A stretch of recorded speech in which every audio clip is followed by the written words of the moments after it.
Well, we're going to title this Billie, B-I-L-L-I-E, shouldn't gamble unless she or he follows my advice to the T, only plays blackjack or poker, never bets more than $5 or $10 on a sporting event, and listens to what I tell them. And there's going to be a couple of fuck yous to some people, except for Jamie Foxx, who I've never had any personal interactions with. And I will elaborate more on my fuck yous to these people when I finally get a backer from my 18-hour podcast. So, where can I start? Let's make it very, very simple. Every gambler believes in streaks, as do I. And I haven't made a bet in 9 years, but we'll leave that aside. Every single gambler believes in streaks, and they do happen. So what I will tell you is this. The only games you can possibly win at are blackjack and poker, and I will tell you how to play. When you play blackjack, the only way to play is head-on with the dealer. The reason being is this. If you play with 4, 5, or 6 other people, the luck or the streak that always happens can be spread out. You always hear about people being hit with the deck in poker, or you sit at the blackjack table with 3 or 4 or 5 other people, and one guy keeps on getting the great hands, or it keeps on happening to the dealer. So you should only play head-on with the dealer in blackjack, which is super important.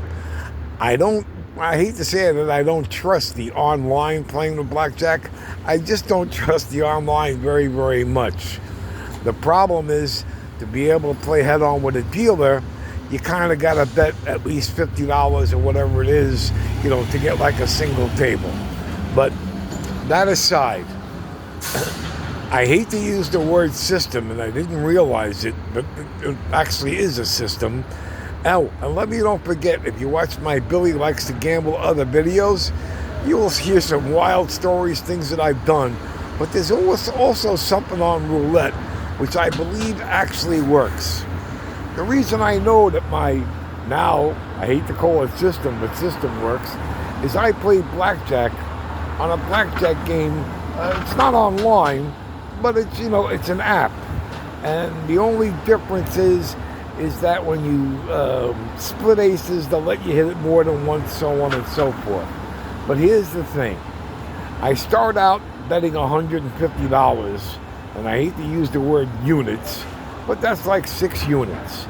And what I do is this: I wait until I hit 5 or 6 hands in a row before I increase my bet to $250 when I'm on the streak. And the reason being is this: most people get burnt, okay, because they win a few hands in a row, and then they step up their bets, and now all of a sudden they get a double down or a triple double down, split the 8s and so on and so forth, and then you get clocked. The streaks do happen. If you want to win, you better pay attention. You wait to win, let's say 5 or 6 hands playing blackjack, and then you step your bet up from $150 to $250. Now, if you win a couple of those hands, so on and so forth, let's say 3 or 4, then you go to $350. But once you lose, you go back to the $150, and let's say when you go back to the $150, you win that hand. So what? Maybe if you feel it, you step up to the $250 again. But as soon as you lose that $250, you go back to the $150. The idea is the streaks. They happen. I don't know how they happen, and that's what makes me believe in some kind of God out there, besides my 20% personal experience in life and 80% Discovery Channel. And if you keep doing this, you will beat their brains in. Again, what I tell you is the streaks happen. You gotta freaking pay attention. And as far as poker, no matter what anybody tells you, 85 to 90% of no limit hold'em if you're any kind of decent player, is luck. Everybody waits for the trap, to flop a set, so on and so forth. Okay? And if you play high, limit hold'em, because if you like 75, 150, the idea is this. When you play $75, 150, what I realized years ago is that no matter how much money people have, once that river and turn can cost them $1,500 or $1,800, whatever it might be, there's a bluff. And the other thing, when it comes to playing poker, number one, if you don't wear sunglasses, you're a dope, because your eyes tell a lot of things. And another thing, try to get a table with only 6 people. That's the whole key. 6, 7 at the absolute most, because again, you wait for the streaks. The whole key is waiting for the streaks and waiting to get hit with the deck. The problem that we have is this, and here are my fuck yous to a few people that I despise, and I would never wish them any physical harm, but I would so like to lay them down the street and pee all over them. And the only person I have in any actual interaction with them in person would be Jamie Foxx. Jamie Foxx, fuck you for promoting all the gambling. All right? You promote the gambling, the sports gambling, and you cannot win betting sports. They say 1 or 2% of the people who gamble on sports, that's about it, who actually win. And what do?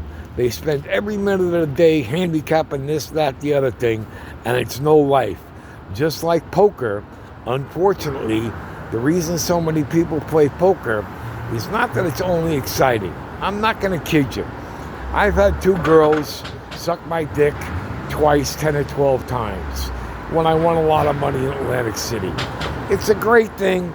Lasts a half an hour or an hour. I'm a Scorpio, so I can come twice in an hour, but then it's over. There is nothing more exciting than that besides gambling. The drugs. I snorted cocaine for 3 years when I was younger, stopped on a dime. It's 95% in your head. You get a little rush from that. But all the other drugs, and by the way, I stopped smoking pot about 4 months ago. I had smoked it for almost 10 years again. Believe me, you should stop smoking pot, because all it does is make you lazy and tired and paranoid. But if you can smoke pot, on a Friday or Saturday night, or maybe before you go to bed, and be able to control it, that would be cool. But that aside, when I tell you, you must not bet sports more than $5 or $10 a game. And what I will say is this: I haven't made a bet on sports since the ball went between Billy Buckner's legs in 1986. I had huge if and reverse bets with 4 college football teams that won, and that put me off with sports. When I tell you, I mind bet all the time with the sports, and it's a lot of fun. So if you want to bet on sports, which you can't win at, you understand? You can't. And that's why I'm pissed off at so many of these people. Number one, a fuck you goes out to Bart Scott, you scumbag, okay? You'll find more about that when I get my 18-hour, and the other people I'm going to mention, when somebody finally backs me in my 18-hour podcast marathon. Second one goes out to Craig Cotton. You fucking scumbag, all I try to do is help. Don't know why you ever turned on me, but that aside, now you're doing your whole thing again with the, now you're on FanDuel with your show about gambling. All Craig Carton has is a show that's like a GA meeting. That's it. And for you to hook up with FanDuel, shame on you, you prick. You should have stayed with your afternoon show. You had the world by the fucking balls. Boomer Esiason, you suck, except for the great work that you did with, of course, cystic fibrosis. I said that to you many, many times. But you promote, oh my God, Flag and Anthem, you mutt, making believe that these things are made in America. Giannotti, you're a dick, we don't like you. The other people who I have special fuck yous for are you, Jamie Foxx. How dare you keep on promoting this sports gambling? And one of the biggest reasons I have a problem with it is for the kids. Of course, I gambled my whole life. When I was in high school, this, that, and the other thing, I will tell you. As I mentioned, there's nothing more exciting. The problem is this. Not only are you betting on the games, but when you decide to bet on sports, you start, let's say we're talking football, okay? What happens is this. On Tuesday, you start handicapping the games, maybe Monday for the following week. And while you're handicapping the games, you're in what they call action. Because now you're handicapping the games and it's keeping your mind off maybe so many other things. If you have perhaps anxiety attacks like I've had for many, many years, and thank God they've gotten so much better now. Thank God for the people putting me back on a Paxil. But I will tell you that when you gamble the whole week long, you're in action when you handicap the games. Now all of a sudden, what happens? The games happen, and you're in action big time. Great. Oh, my God. Now, let's say you win. What are you thinking about doing? Handicapping for next week. And it doesn't stop. And this is horrible for the kids or anybody, actually. But you're promoting this sports gambling, and it's disgusting. Because now, when you lose, all you're doing is thinking about how you're going to pay and be able to bet next week, and that's action. And the action is, kids, you don't fucking need it. I will tell you right now. And if you play and play, your life is going to be ruined. I don't say that you shouldn't, no kid should bet on anything, but you know what I'm saying. But you bet more than $5 or $10 on a football game or any kind of sport, you're out of your mind. And you want to know the wild thing is this. The one sport that's put more people in the hospital is baseball. Because when you start laying odds with the Yankees and they're 2-1 favorites and all of a sudden they get swept and they're 2.5, okay, but a series, okay, you're done. Again, I'm not against gambling at all as long as you can control it. Remember what I tell you. You play, you enjoy, but if you're playing poker, and another reason so many people play poker is this, because at the poker table, no matter what you do for a living, whether you have $1,000 to your entire life or you have 700 million, at the poker table, everybody is even. You're all the same, and you're able to be with these people and be able to not just converse with them, but you're their equals at the poker table. I wish it wasn't so great and so much fun. It is. But you gotta stop and enjoy your freaking life. Again, you talk about moderation, do not bet sports. Jamie Foxx, fuck you for pushing all the sports gambling. You're the face of it. And anybody else, all you sports promoters, like you promote MMA, let me tell you, how dare you all promote MMA and let that shit go on? The concussions in football turned out to be a huge thing, and thank God they tried to get a hold of it, and they made such a big deal of it. And now you let this MMA go on where they're getting their fucking head punched in 1,000 times, and none of you have the balls to stand up and stop it. You see beautiful girls beating the shit out of each other. Man, did we go back in time. Are you kidding or what? And let me tell you something, speaking about going back in time, years and years ago, when Vegas first came around, it was in the middle of the desert. You know why? Because gambling is fucking bad. Okay? Bad because it becomes so addictive. So I beg of you, you play one-on-one with the dealer because you want that luck to be between you and him or her.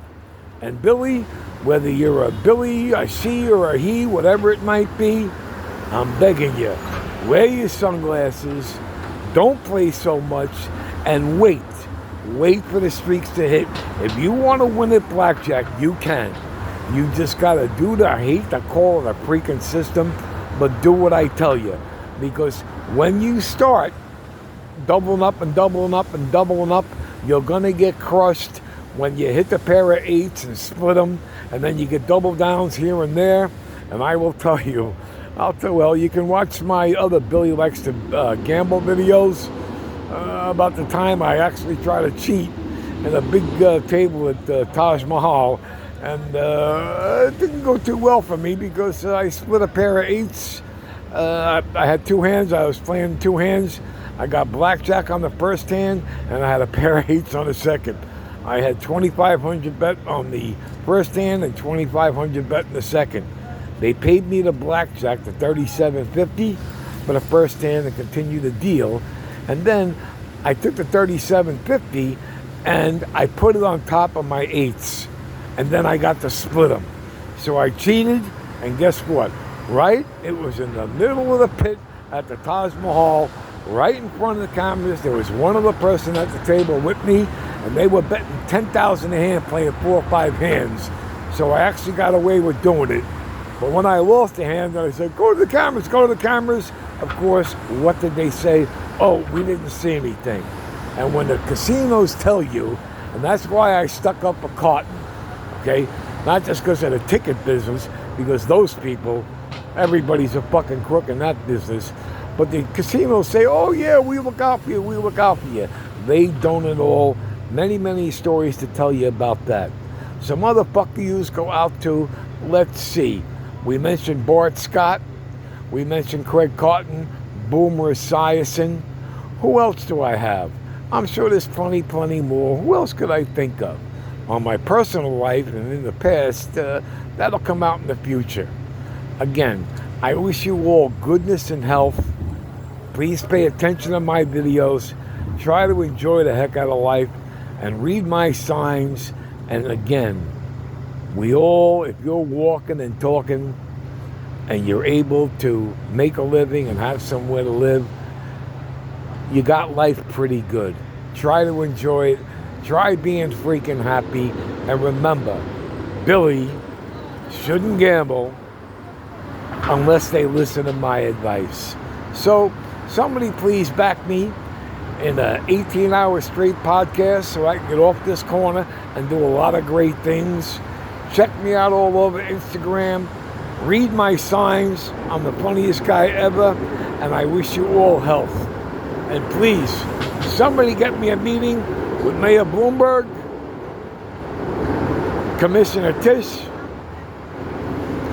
or Attorney General Letitia James, because I got a lot of stuff to turn in. I wish you all goodness and health. See ya.